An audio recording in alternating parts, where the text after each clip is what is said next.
Hello everyone, welcome to my channel. I hope आप सभी बहुत अच्छे होंगे। इस वाले सेशन में जितने भी मई में इम्पोर्टेंट अपॉइंटमेंट्स हुए हैं, जितनी इम्पोर्टेंट पर्सनालिटीज को डिफरेंट डिफरेंट पोजीशंस पे अपॉइंट किया गया है, वो सारी चीजें यहाँ पर हम लोग देख रहे हैं। Let's start with the first one, जो कि हमारे चीफ जस्टिस ऑफ इंडिया से जुड़ा हुआ है, बी आर गवई जी, जिन्होंने 52nd chief justice of India के रूप में शपथ ले ली है। और ये कब हुआ है? 14 मई को इन्होंने शपथ ली। हालांकि इन्हें अपॉइंट केवल और केवल 6 महीनों के लिए किया जा रहा है। नवंबर में इनका रिटायरमेंट है। 23 नवंबर को ये रिटायर होंगे, क्योंकि चीफ जस्टिस ऑफ इंडिया जो होते हैं हमारे इंडिया में, उनका टेन्योर या तो 6 सालों का होता है या तो 65 ईयर्स ऑफ द एज होता है। और 24 नवंबर को इनका बर्थडे है, दैट मीन्स ये 65 ईयर्स के हो जाएंगे। तो उससे पहले यानी कि 23 नवंबर को इनका रिटायरमेंट हो जाएगा। आपको याद रखना है कि ये 52nd नंबर के चीफ जस्टिस ऑफ इंडिया बन रहे हैं। 14 मई को इन्होंने शपथ ली। और हमारे सीजेआई को शपथ कौन दिलाता है? प्रेसिडेंट दिलाते हैं। प्रेसिडेंट कौन है? द्रौपदी मुर्मू जी। 51st नंबर के सीजेआई कौन थे? वो थे जस्टिस संजीव खन्ना जी, जिनका रिटायरमेंट 13 मई को हो गया। एंड दिस जस्टिस गवई जी, ये सबसे पहले बुद्धिस्ट होने वाले हैं जो सीजेआई के रूप में काम करेंगे। कोई हाईएस्ट जुडिशरी बॉडी पे कोई एक बुद्धिस्ट आने वाला है, वो है बी आर गवई जी। इनका पूरा नाम है भूषण रामकृष्ण गवई जी। साथ ही ये सेकंड नंबर के शेड्यूल कास्ट कम्युनिटी से बिलोंग करने वाले भी सीजेआई हैं, आफ्टर के जी बालाकृष्णन जी। सो आपको इनका नाम याद रखना है। पहले बुद्धिस्ट हो रहे हैं तो जरूरी है कि इनका नाम हमें जानना पड़ेगा। Okay. Second and the most important is, जो अपॉइंटमेंट है वो है यूपीएससी के चेयरपर्सन का, राइट, जो कि सबसे इम्पोर्टेंट बॉडी होती है। हाल ही में अजय कुमार जी ने चार्ज ले लिया है एज यूपीएससी के चेयरपर्सन के रूप में। ये जो अजय कुमार जी हैं, ये 1985 बैच आईएएस ऑफिसर रह चुके हैं फ्रॉम केरला काडर। और साथ ही में इन्होंने डिफेंस सेक्रेटरी के तौर पर भी काम किया हुआ है और इन्हें ही अपॉइंट कर दिया गया है as chairman of UPSC. Appointment approve कौन करता है यूपीएससी के चेयरमैन का? तो अपॉइंटमेंट अप्रूव किया जाता है by our president Droupadi Murmu ji, जो कि एट प्रेजेंट है। साथ ही इन्होंने वो वैकेंसी फिलअप की, क्योंकि इससे पहले चेयरपर्सन के रूप में यहाँ पर कौन अपॉइंटेड थी? प्रीति सूदन जी, राइट। और इनका रिटायरमेंट 29 अप्रैल को हो गया था। उसके बाद अब अजय कुमार जी को as a chairperson of UPSC appoint कर दिया गया है। यूपीएससी आप सभी को पता है एक कॉन्स्टिट्यूशनल बॉडी है, जिसके लिए स्पेशली आर्टिकल नंबर 315 गिवन है। सो इस पोजीशन पे इन्हें अपॉइंट कर दिया गया है। नाम याद रखना, most important thing. Next one is justice Suryakant, जिन्हें अपॉइंट कर दिया गया है नालसा के एग्जीक्यूटिव चेयरमैन के रूप में। ये भी अपॉइंटमेंट हमारे प्रेसिडेंट करते हैं। साथ ही ये जो नालसा के एग्जीक्यूटिव चेयरमैन वाली पोस्ट है ना, यहाँ पर बी आर गवई जी काम किया करते थे। और अभी मैंने आपको बताया कि बी आर गवई जी को एज सीजेआई अपॉइंट कर दिया गया है, यानी कि चीफ जस्टिस ऑफ इंडिया। तो ये पोस्ट खाली हो गई। और जब ये पोस्ट खाली हो गई तो डेफिनेटली यहाँ पर किसी को तो अपॉइंट करना पड़ेगा। तो यहाँ पर अपॉइंट कर दिया गया है जस्टिस सूर्यकांत जी को as chairman of NALSA, right. NALSA का फुल फॉर्म क्या है? National legal services authority. इसे एस्टैब्लिश किया गया था 1995 में। ये लीगल सर्विसेज अथॉरिटी एक्ट 1987 के तहत बनाया गया है। नालसा का हेडक्वार्टर है न्यू दिल्ली। और एम क्या है? ये फ्री लीगल सर्विसेज पुअर और मार्जिनलाइज्ड पीपल को प्रोवाइड कर सके, that is the aim of NALSA. तो इनका भी नाम हमारे लिए इम्पोर्टेंट है। जितने भी अपॉइंटमेंट्स पढ़ेंगे सबके नाम जरूरी हैं। जो नेक्स्ट है वो है अजॉय चावला जी, जिन्होंने सक्सीड किया है सी के वेंकट रमन को एज टाइटन्स एमडी।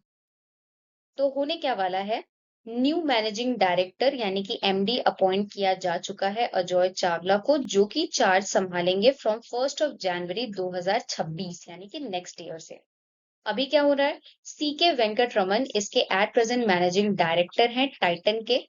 और इनका रिटायरमेंट 31 दिसंबर 2025 को हो जाएगा।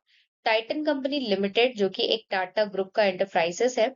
अगर आप फाइनेंशियल ईयर 2025 की बात देखो तो टोटल रेवेन्यू इन्होंने कलेक्ट किया था 57,819 करोड़ रुपीस का, और इनके रेवेन्यू में ग्रोथ आया था 22% का। तो ये जो अजॉय चावला जी हैं, ये टाइटन का जो ज्वेलरी वाला डिवीजन है, उसको ये संभाल रहे हैं पहले से ही, अक्टूबर 2019 से ही, और अब इन्हें आने वाले टाइम में एमडी भी अपॉइंट कर दिया जाएगा। अजय चावला जी ने टाइटन को ज्वाइन किया था 1991 में।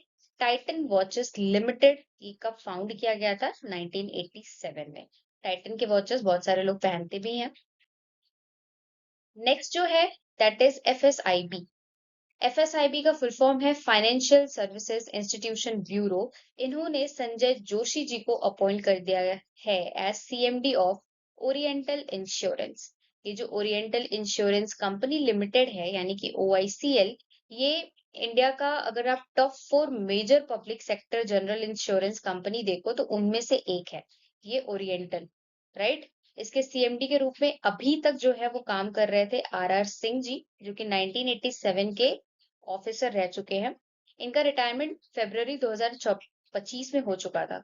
उसके बाद इस पोस्ट पर अपॉइंट किया गया अमित मिश्रा जी को, जो कि अभी करेंटली एक्टिंग सीएमडी के रूप में ये काम कर रहे थे फ्रॉम 1 मार्च 2025। और अब अमित मिश्रा जी की जगह पर अपॉइंट कर दिया गया है संजय जोशी जी को।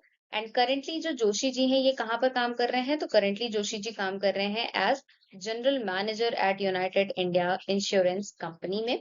और अब ये संभालेंगे एफएसआईबी को उसके चेयरपर्सन के रूप में। ये भी 1989 के डायरेक्ट रिक्रूट ऑफिसर रह चुके हैं। अगला जो अपॉइंटमेंट है वो है प्रकाश मखदूम का। इन्हें अपॉइंट किया गया है न्यू एमडी के तौर पे एट एनएफडीसी। 5 मई को इनका अपॉइंटमेंट हुआ। और ये इंडियन इंफॉर्मेशन सर्विसेज के मेंबर रहे हैं। मेंबर कहने का क्या मतलब है कि ये जैसे आईएएस आईपीएस होता है ना, तो ये इंडियन इंफॉर्मेशन सर्विसेज में काम कर चुके हैं।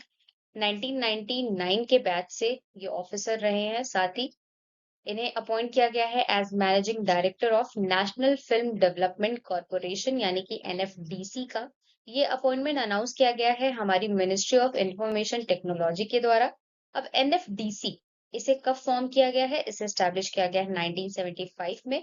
हेडक्वार्टर है मुंबई महाराष्ट्र में। ये फिल्मों को फाइनेंसिंग करने का काम करता है, साथ ही इंडियन फिल्म्स को ग्लोबल लेवल पे प्रमोट करने का भी काम करता है। तो ये भी अपॉइंटमेंट नाम रखना, याद रखना जरूरी है।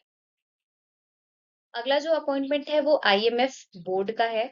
रिसेंटली परमेश्वरन अय्यर, जो कि currently executive director of world bank के तौर पर काम कर रहे थे, 9 मई को आईएमएफ की एक मीटिंग बुलाई गई थी जहां पर इंडियन गवर्नमेंट ने ये डिसाइड किया कि परमेश्वरम अय्यर को जो अपॉइंट किया जाएगा as representative of IMF executive board में। हालांकि परमेश्वरम अय्यर जी जो है ये सीईओ के तौर पे काम कर चुके हैं ऑफ नीति आयोग। नीति आयोग को हम क्या बोलते हैं? नीति आयोग को हम बोलते हैं थिंक टैंक, जिसे प्लानिंग कमीशन की जगह पर बनाया गया था। साथ ही परमेश्वरन अय्यर जी का नाम इंडिया का जो लीडिंग मिशन है दैट इज स्वच्छ Bharat mission, clean India mission, उसमें भी इनका नाम काफी ज्यादा इंपॉर्टेंट रोल प्ले करता है। तो याद रखना परमेश्वरन अय्यर जी को आईएमएफ के रिप्रेजेंटेटिव एग्जीक्यूटिव बोर्ड में इन्हें रिप्रेजेंटेटिव के तौर पे चुना गया है। अगला appointment and that is also important, India ने एम्बेसडर को अपॉइंट किया है स्वीडन में। होता है ना, इंडिया के जितने भी एम्बेसीज हैं फॉरेन कंट्रीज में, तो वहां पे एम्बेसडर्स अपॉइंट किए जाते हैं भारत की तरफ से। तो अनुराग भूषण जी को अपॉइंट किया गया है इंडिया का एम्बेसडर इन स्वीडन। जो अनुराग भूषण जी हैं ये इंडियन फॉरेन सर्विसेज में काम कर चुके हैं। इंडियन फॉरेन सर्विसेज के मेंबर हैं। आईएफएस रह चुके हैं 1995 बैच से। इंडिया और स्वीडन के टाइज जो एट प्रेजेंट आप देखो तो काफी ज्यादा ग्रोथ और इनोवेशन देखने मिल रहा है दोनों के रिश्तों में। तो उसे ग्रो अप करने का काम ये करेंगे। हमारे देश से प्रेसिडेंट प्रणब मुखर्जी जी ने 2019 नहीं 2015 में स्वीडन को विजिट किया था। और स्वीडिश जो किंग है कार्ल 16 गुस्ताफ, इन्होंने 2019 में इंडिया को विजिट किया था। स्वीडन की कैपिटल है स्टॉकहोम। यहाँ की करेंसी है स्वीडिश क्रोना। एंड अगर आप मैप जानते हो यूरोप का, तो यूरोप की कंट्री है स्वीडन। स्वीडन के जस्ट बगल आपको नॉर्वे दिखेगा। नॉर्वे, स्वीडन आपको साथ में नजर आने वाले हैं। ठीक है? तो इनका नाम याद रखना, किन्हें अपॉइंट किया गया है एज एम्बेसडर इन स्वीडन। अगली अपॉइंटमेंट है हरवंश चावला जी की। हरवंश चावला जो कि फाउंडर और मैनेजिंग पार्टनर है KR Chawla and co advocates के, इन्हें अपॉइंट कर दिया गया है as chairman of BRICS chamber of commerce industry, यानी कि ब्रिक्स सीसीआई का चेयरमैन इन्हें अपॉइंट कर दिया गया है। इनका क्या नाम है? हरवंश चावला जी। ये जो ब्रिक्स सीसीआई है, ये रिप्रेजेंट करता है प्राइवेट सेक्टर इंटरेस्ट को कौन कौन से देशों के लिए? ब्राजील, रशिया, इंडिया, चाइना और साउथ अफ्रीका के लिए। साथ ही ये जो चैम्बर है, चैम्बर ऑफ कॉमर्स इंडस्ट्री, ये ट्रेड को प्रमोट करने का काम करता है, इन्वेस्टमेंट को और सस्टेनेबल ग्रोथ को।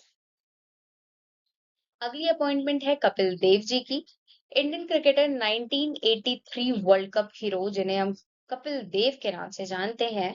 ये बहुत ही ज्यादा नाम इसलिए फेमस है क्योंकि जब 1983 में भारत की क्रिकेट टीम ने जब वर्ल्ड कप खेला था, तो ये कैप्टन थे और इंडिया ने वर्ल्ड कप जीता भी था पहली बार। तो कपिल देव जी को एज ब्रांड एम्बेसडर अपॉइंट कर दिया गया है ऑफ सुबो मुंबई फाल्कन्स। ये एक टीम है। स्टार्ट होने वाला है एक लीग 26 मई से, जो कि 8 जून तक चलेगा। इसका आयोजन वानखेड़े स्टेडियम मुंबई में किया जाएगा। टोटल 8 टीमें पार्टिसिपेट करेंगी, 20 मैचेस यहाँ पर खेले जाएंगे। और जो सोबो मुंबई फाल्कन टीम है, इसके ओनर हैं अमित एच गढ़वो के। तो इसी टीम के एम्बेसडर के रूप में कपिल देव जी को अपॉइंट कर दिया गया है। अगला जो अपॉइंटमेंट है वो है सुनील भारती मित्तल जी का। भारती इंटरप्राइजेस चेयरपर्सन है ये सुनील मित्तल जी, बहुत ही फेमस नाम। इन्होंने अभी हाल ही में ज्वाइन किया है वर्ल्ड बैंक का प्राइवेट सेक्टर इन्वेस्टमेंट लैब, यानी कि पीएसआईएल लैब को इन्होंने ज्वाइन कर लिया है। पीएसआईएल लैब जो है, इसे फॉर्म किया गया था 2023 में। साथ ही एट प्रेजेंट जो प्राइवेट सेक्टर इन्वेस्टमेंट लैब है, इसके चेयरपर्सन के रूप में काम कर रहे हैं श्रुति वधेरा। ये जो पीएसआईएल बॉडी है, ये फॉरेन डायरेक्ट इन्वेस्टमेंट को एनकरेज करने का काम करती है। नाम याद रखिएगा, Sunil Bharti Mittal. Again most important, Sujata Trivedi नहीं, सुजाता चतुर्वेदी।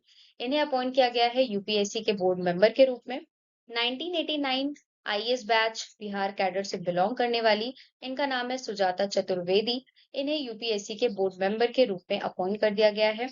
इन्होंने ऑलरेडी काम किया हुआ है as principal secretary under department of finance, commercial tax commissioner के रूप में, सेक्रेटरी ऑफ फाइनेंस डिपार्टमेंट। ये सारे पोस्ट पे इन्होंने काम किया हुआ है और अब इन्हें यूपीएससी का बोर्ड मेंबर बना दिया गया है।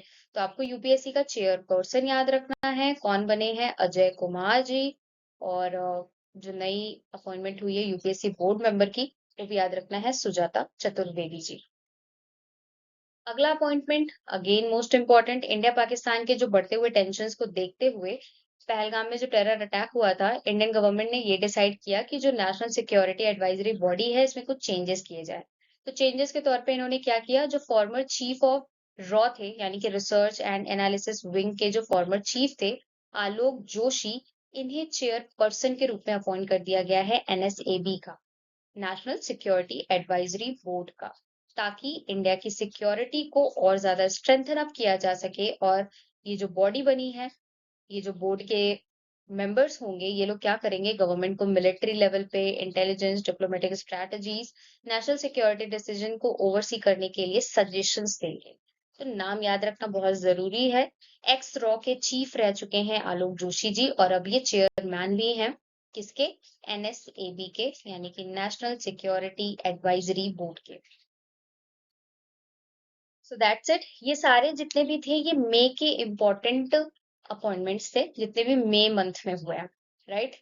तो आई होप आपको ये सेशन पसंद आया होगा। ऐसे ही हम मंथ वाइज भी सारे अपॉइंटमेंट्स देख लेंगे एक बार फटाफट से, जितने लोगों को अपॉइंट किया गया है कौन कौन सी पोस्ट पे। सो तब तक के लिए ये सेशन आप देखो। करंट अफेयर कल कंपाइलेशन आएगा पूरे वीक का। So stay tuned with me and thanks for watching.